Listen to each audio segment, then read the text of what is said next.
Good evening and welcome to SVG-TV's news for Tuesday, September 23rd, 2025. I'm Triska Campbell with the details. A large crowd gathered in Longwall, Kingston for a solemn candlelight vigil in memory of Sharon Elizabeth Ashton, who was tragically killed on September 9th, 2025. The vigil drew widespread community support, including the participation of political candidates from both major parties, the New Democratic Party, NDP, and the Unity Labour Party, the ULP. Both candidates for the East Kingston constituency addressed the gathering, strongly condemning ongoing violence against women and calling for urgent, united action to bring it to an end. Dwight Fitzgerald Bramble, Member of Parliament and NDP candidate for East Kingston, spoke passionately about the need to tackle domestic violence head-on. The issue of crime and violence has to be addressed from many different angles. And I'm not going to get into that tonight because I don't think it is appropriate. But what I want to leave with you tonight is that we have to take a deeper look at ourselves and how we value our lives. And by extension, how we value other people's lives.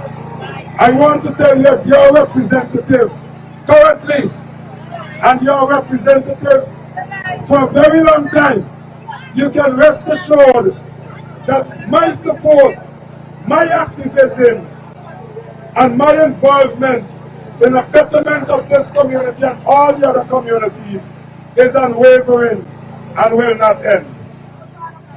I want to finally say to the family of Sharon to be strong. I know it's cliche, but we have to be strong and we have to make sure that we demonstrate that strength by doing everything that we can to reduce the risks and the incidents of events and situations which Sharon had to face in her last moments. The ULP candidate for East Kingston, Luke Brown, also expressed his deep concern and reaffirmed his commitments to working toward ending the cycle of violence. We're going to be haunted by the memory of what took place right in their very premises. Right in their premises. People who would have to spend the rest of their lives thinking how things could have been different only if they were home, or only if they had an idea or an inkling of what was going to happen.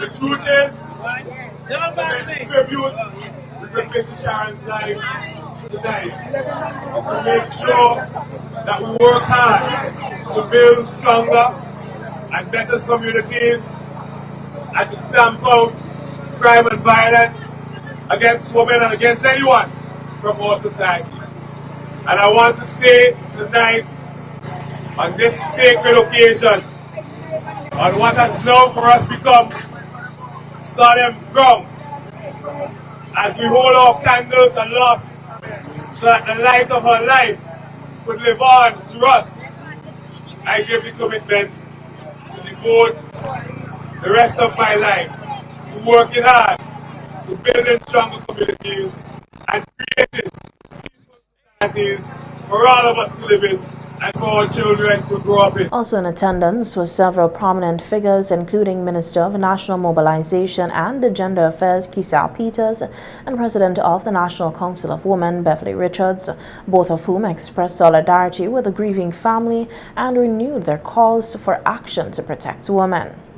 Police have since arrested and charged 62-year-old Mason Winston Lewis of Chauncey and Redemption Shops with the murder of Sharon Ashton. According to police reports, officers responded to a call in Longwall area where they discovered Ashton unresponsive with apparent injuries. She was later pronounced dead. Lewis has been remanded into custody pending a preliminary inquiry into the matter.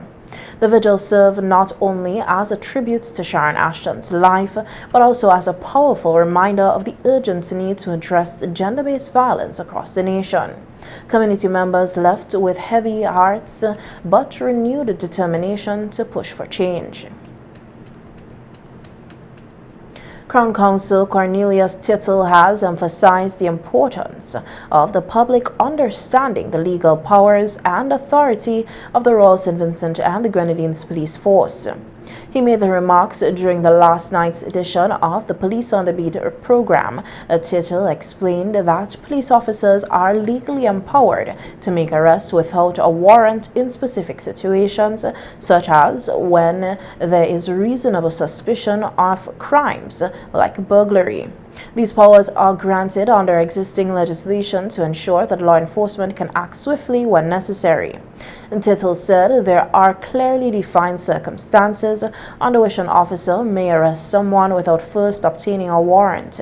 He said this includes cases where a crime is in progress or there is reasonable suspicion based on evidence. Police officer has the legal authority pursuant to Section 30 of the Criminal Procedure Code to arrest without warrant.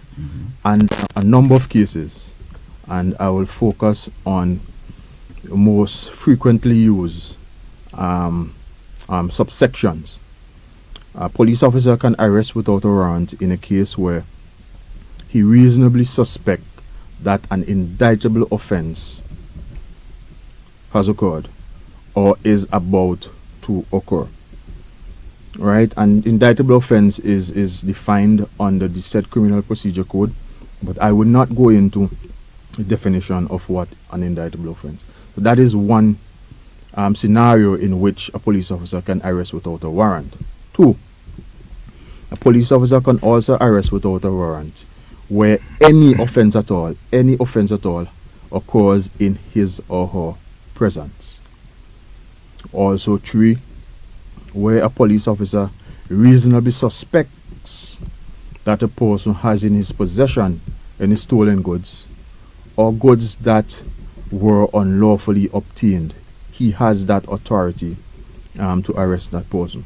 Adding to the discussion, Sergeant of Police Daniel Prescott outlined additional scenarios in which officers may lawfully act without a warrant. He noted that such powers are essential for effective policing and are exercised with training and discretion. Prescott said officers are trained to apply these powers within the limits of the law. Certain situation where police can arrest without a warrant. Police can arrest without warrant to prevent lawful escape. Okay, if someone is trying to escape custody or has escaped lawful custody, the police can arrest without a warrant. If the police has a reasonable suspicion that someone has committed an offense, the police has that authority to arrest that person without a warrant. If the police is executing his or her duty and someone attempts or even try to pull away the person from the police or obstruct the police in his or her execution of duty, the police can arrest without a warrant. Tittle also addressed the issue of obstruction of duty, clarifying what legally qualifies as interference with police officers' responsibilities. He stressed that simply being offended by an officer's actions or feeling disrespected does not amount to obstruction under the law. He explained that obstruction involves actively hindering or preventing an officer from performing their lawful duties, pointing out that the public must be mindful that interfering with the police work has serious legal consequences. We also have to understand what it really means to obstruct a police officer. A police officer might go on a scene and, they are speaking to a person of interest.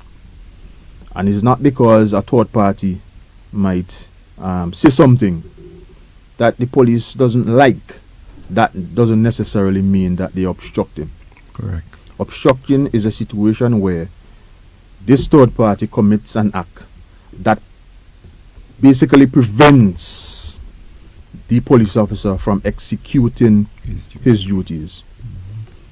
If the person is speaking and the police officer can still carry out their duties, that is not an obstruction.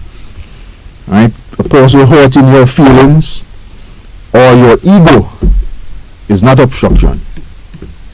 It has to be a situation where your duties, you are prevented from executing your duties. A 12-year-old boy, Sharon, was rescued from the sea off the coast of Sanssouci on Sunday by Gabriel Webb Smart, a resident of Long Peace, Lomond's Windward.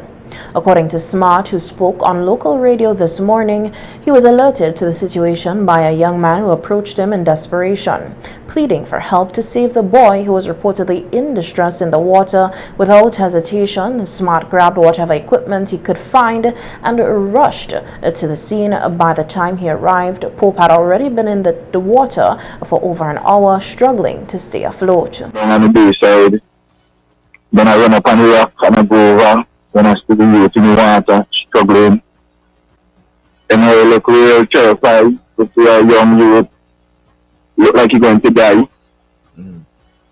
So then after time off, because he done been in the water a long period of time before we reach, because avoid the next youth time.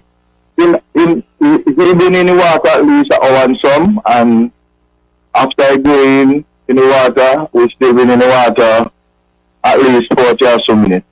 Somebody know when I on the rock, I start to panic because I feel to jump in the water, but I say if I jump in the water, the long period of time, and that is very far because when you're on the rock and you watch a distance to land. Smart recounted that they had to use the door from an old refrigerator as a makeshift flotation device to reach the boy, pointing out that it was a real struggle, but they managed to get him in time. The two youth man was there and two elder, Dapper and the next guy come up there, and they start to study two youth man. They say, boy, go and get something when we could float on.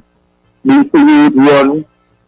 And when we go over there, when I come back up in the village, and the young boy who was youngling uncle, he break off an old fridge door and give the boy. And he run come back down at the bayside, and when he try to climb up, he fall off and put him straight and bruise up himself. And then me feel like something there reach already, so me tell the next guy now and tell him, go over and stop and see. Because I didn't want to run up and down to rail myself more. So I send him over at the top and he go up and he see the boy down there with the boat struggling, and he run down with the door and bring it for me.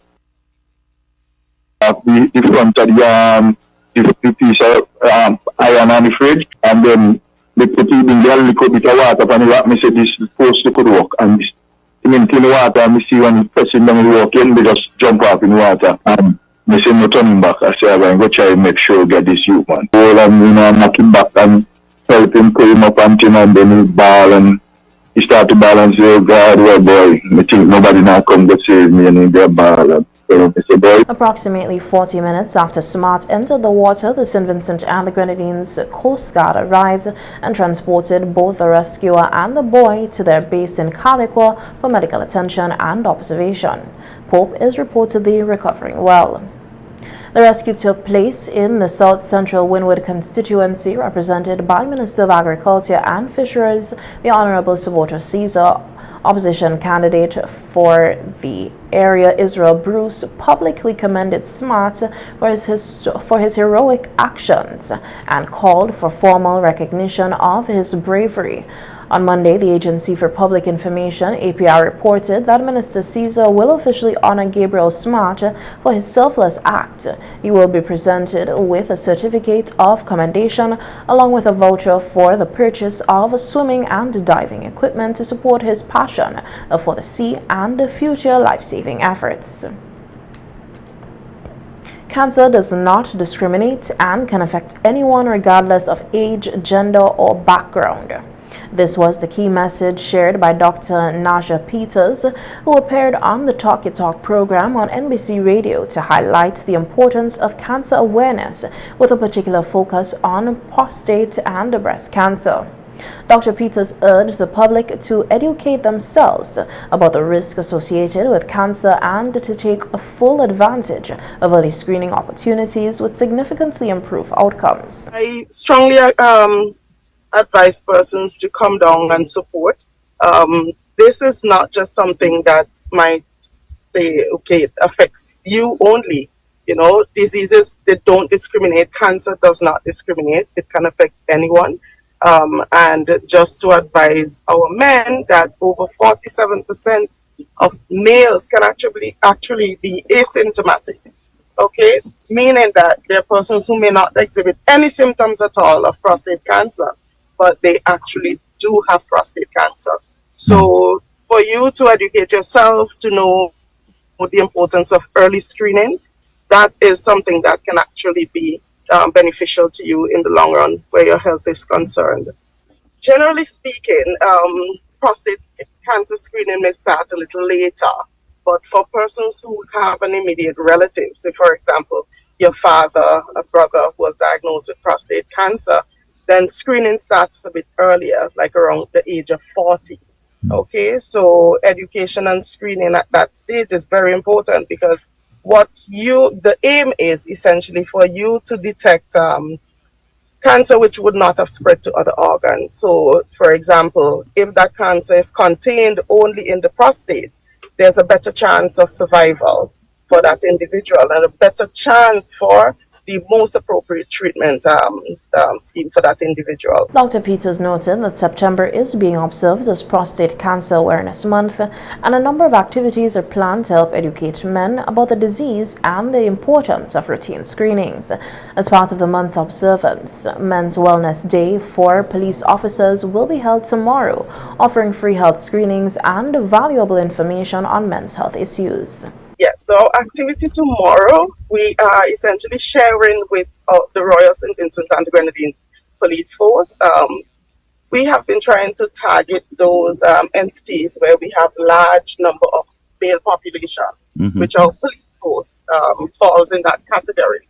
So we are having a men's wellness day for our police officers, and we're hoping to capture as many of these police officers. We don't want them to be shy. We want them to come forward, volunteer for your HbA1c, which is essentially a test which is going to check on your sugars over the past 3 months. So, you know, you can't really cheat if you decide that you're not having much this morning.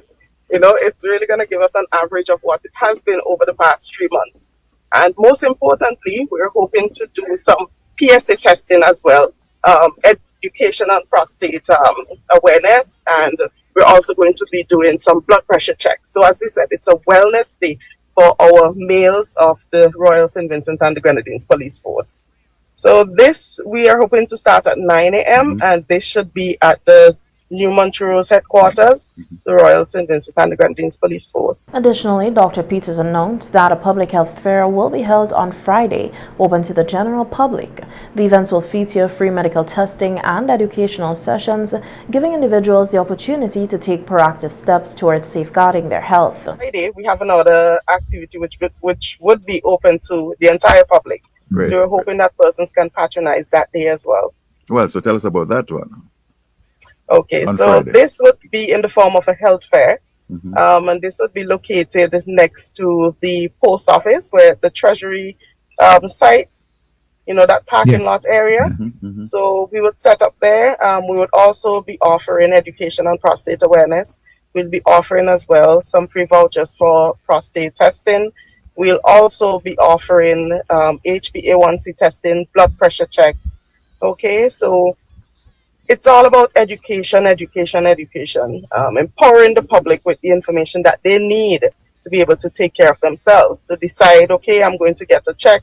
And this should not just be a one-off, you know. Let us make this an annual thing.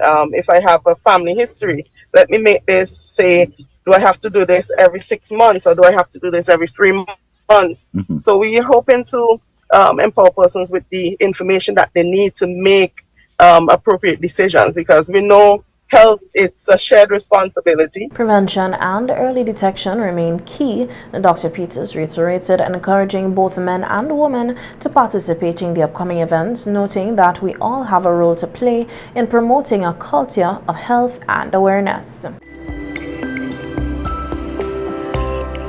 Welcome back to the evening news. Carlita Cordes, a beloved resident of Cane Garden, celebrated her 100th birthday yesterday at her home, surrounded by friends, family, and well-wishers. The milestone celebration was attended by members of the National Council of Women SVG, the St. George's Anglican Prayer Group, the UWI Global Campus, and neighbors from the community, all coming together to honor Cordes's remarkable life and legacy. Cordes, I want to wish you many more years. Do you want many more years? High five. High five. All right, many more years. So we thank God for bringing her to this year. The Bible said 10. So she has passed that, and so she's grateful to God for His blessing upon her. And we are thankful that we are able to celebrate with you. Happy birthday! Are you happy? Are you happy that you're celebrating your 100th birthday, Miss Cordes? Are you happy? I don't have any 100. You're young. You're just getting young again. Yes. What was your profession? My profession? Yes. A nurse. You were a nurse. Oh, nice. And we have spent some time with her. We've been singing praises, and I've always known her to be a godly person. Many mornings, Sunday mornings, going down to church, I would pass along the corner here, and there she was with her cane going down the road. She knew God's grace would send somebody to pick her up, and I picked her up many Sunday mornings, as I'm sure many others in Cane Garden did. Miss Cordes, since I'm a little girl, she used to run a store on the back street. It's a variety store. And when you go into Miss Cordes' store, you don't want to come up because she greeted so nice. She always have something good to say about you. And I was so happy that when I asked, I said, "You know me?" She said, "Yes, I know you." You have done. I am so blessed. My soul is at rest. Oh Lord, I give you thanks. So we give you thanks. Cordes's caregiver, Janet Thomas, who has been by her side for the past 10 years, shared with SVG-TV News that life with a Centenarian is never a dull moment. She noted that despite her age, Cordes remains in good health and high spirits. She don't take any tablets. Only tablets she take is building tablets, one a day. That's all she take.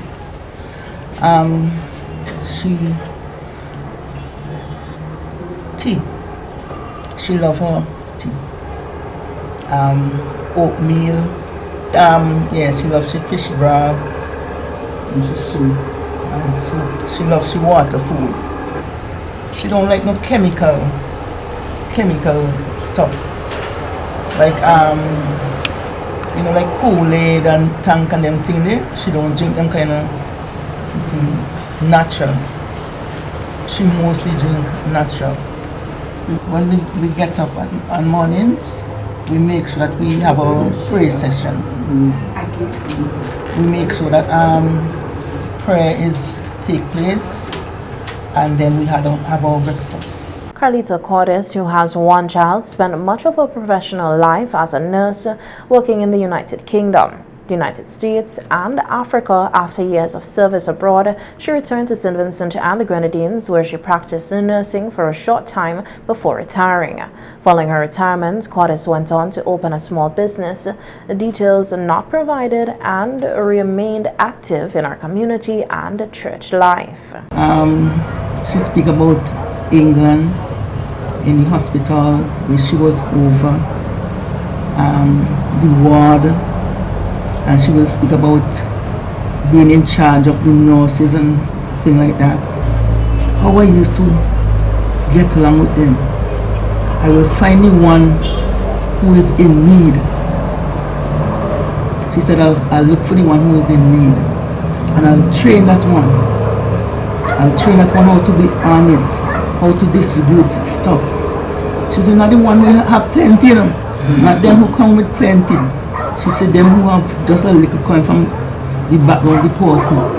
America. So she went to America, she spent some years in America. Also, then she come back to St. Vincent, and when she get back to St. Vincent, she go back to work down here. Her 100th birthday was not only a celebration of longevity, but also a testament to a life dedicated to service, resilience, and compassion. Attendees offered prayers, shared fond memories, and gave thanks for her enduring presence in their lives. Isaiah Tony, a student of the St. Vincent Grammar School, has been named Junior Tourism Minister for St. Vincent and the Grenadines following his victory at the Ministry of Tourism's National Tourism Youth Congress. The event was held on Wednesday, April 16, 2025 at the NIS Conference Room. As the national winner, Tony will join fellow junior tourism minister from across the Caribbean to represent St. Vincent and the Grenadines at the Regional Tourism Youth Congress hosted by the Caribbean Tourism Organization, CTO. The Regional Congress will take place in Barbados from September 28th to October 3rd. The Regional Tourism Youth Congress is a key component of the CTO's annual tourism program. It brings together students aged 14 to 17 from CTO member countries with the aim of encouraging greater awareness and enthusiasm for tourism among Caribbean youth. The forum allows participants to explore various aspects of tourism industry and share their ideas and a vision for the future of Caribbean tourism. Like the national competition, the Regional Congress will follow a format where junior ministers present on both a prepared topic and a mystery topic. Tony's winning presentation at the national level was on the topic Connecting the Caribbean with Sustainable Transport, which he will also deliver at the regional events.